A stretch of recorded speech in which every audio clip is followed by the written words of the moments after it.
Тут жиынга түшчүлөрү Тусбек, бияка чыкырдыңар менге. Большая просьба. Мен жаман айтамбы, ак үйгө жакпай турган нерсени айтам, мени перебивать. Сураңыз, сразу сөйлөшөм. Тема дейин. Давайте мына могу жерден азыр резолюция национального форума время пришло. Азыр могу жерде биздин выступленияларыбыз көбүн карасаң декларативный реформа болуп калды. Бул деген президент тилин мактамайт. 30 жылдан бери канча жолу президенттерди мактап атып, бүгүнкү деңгээлге чейин. Азыркыда президентти мактап атып, мындай эмеге токтотулгандар мактаганга. Керек жок анда. Ушул мактоонун негизи менен мына бүгүнкү күнү президентке саботаж кылып атышат. Мына время пришло деген резолюцияга бар. Ошол резолюцияда туруп атасың. Айтып атасыңар, однополярный миропорядок. Туура айтты, талай жыл. Өтө туура айтты. Бүгүнкү күнү время пришло выбирать. Азыр кечип койсоңуздар, мен бул жерден азыр орусчасынан сүйлөйүн, анткени менде орустун представителдери бар, мен калганын орусчасынан сүйлөйүн.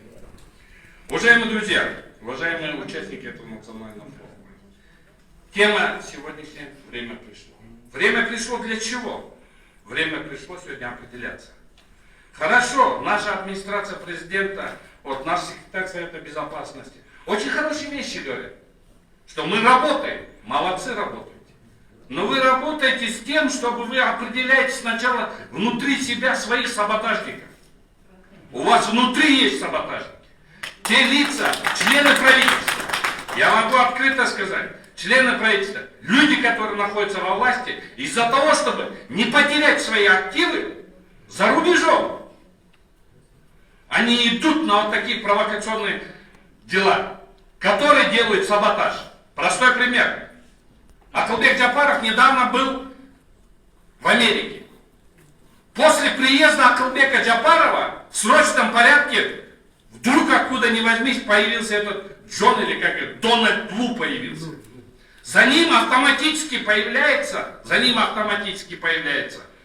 помощник министра финансов, который идет санкционными запугиваниями.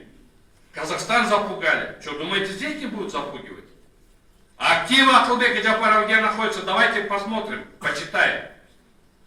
У кого где находятся активы? Не в Кыргызстане.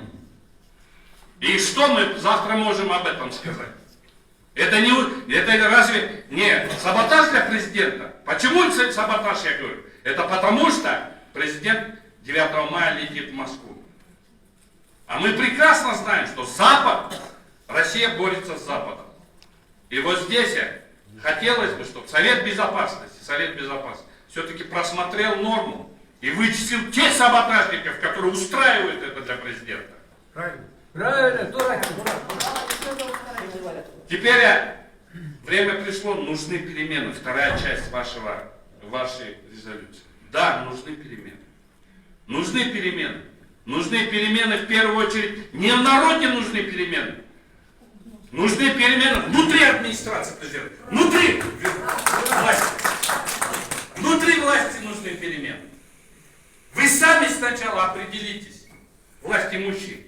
Вы у себя наведите порядок. У вас бюрократически среднее сословие, оно уничтожает полностью весь институт президентства и институт правительства.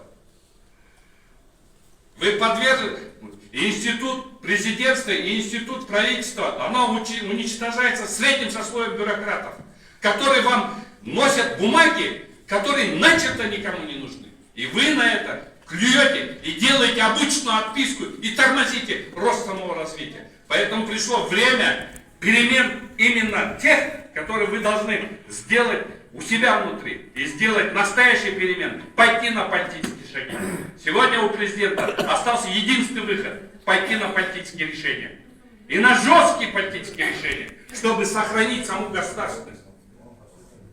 На основе мирового на сегодняшний день в мире, в геополитике творится именно тот момент, когда идет раздел сфер влияния. Мы маленькое государство 6-миллионное. Вот в этом разделе, если мы неправильную позицию выберем, то мы можем потерять свою государственность, мы можем потерять свой флаг, мы можем потерять свой герб. И мы самое основное, мы можем потерять свой народ. И это зависит от власти имущих, от секретариата безопасности. Потому что вы непосредственно отвечаете за эту работу. Вы должны четко продемонстрировать. И я вот здесь присоединяюсь к тем словам, когда говорят вот, по второму пункту, что необходимо создать народный курултай, направленный на диалог и консолидацию всех сил. Марат Беге, вы очень правильно сказали. Нужна консолидация.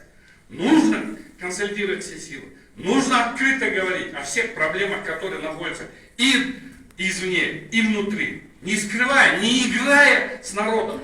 А сегодня что пошло? Сегодня пошло полная деградация общества. Только из-за того, что власть зажимает тех, которые говорят правду. На примере этих же кемпиробацев. Я являюсь защитником участников некоторых кемпиробацев. Здесь еще есть адвокаты. Ведь, уважаемый секретарь Совета Безопасности, Совета обороны, скажите, вот я вам, как профессиональный юрист, Агай не даст соврать. Вот мой преподаватель Агай сидит. Я в юриспруденции не первый день. И 24 года на адвокатском поприще я защищаю именно в уголовных делах работаю. По уголовным делам. И я вам ответственно, как кандидат наук, я вам ответственно заявляю, в материалах дела по обвинению кемпиробацев нету состава преступления. Ура!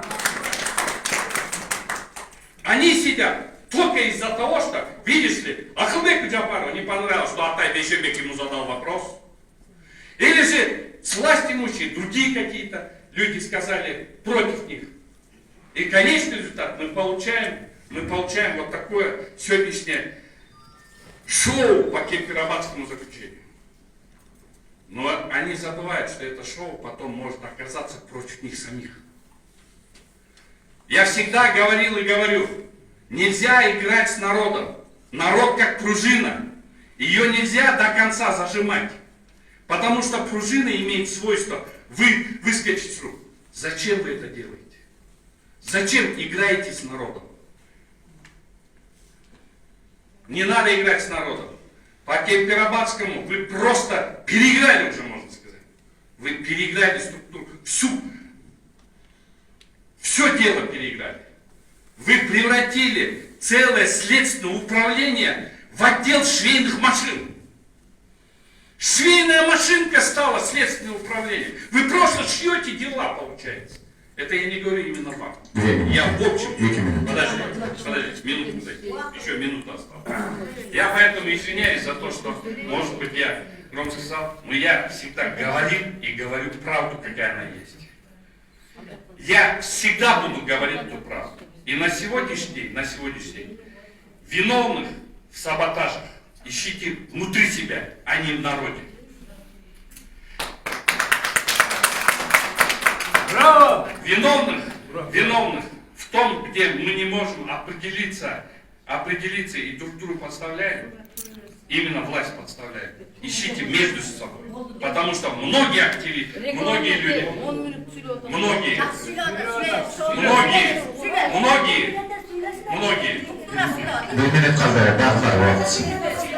многие те, которые хотят создать на этой почве какие-то либо действия, вы должны искать внутри себя. Я противник митингов, я за верховенство права. Все конституционные преобразования должны идти только в конституционном русле. Поэтому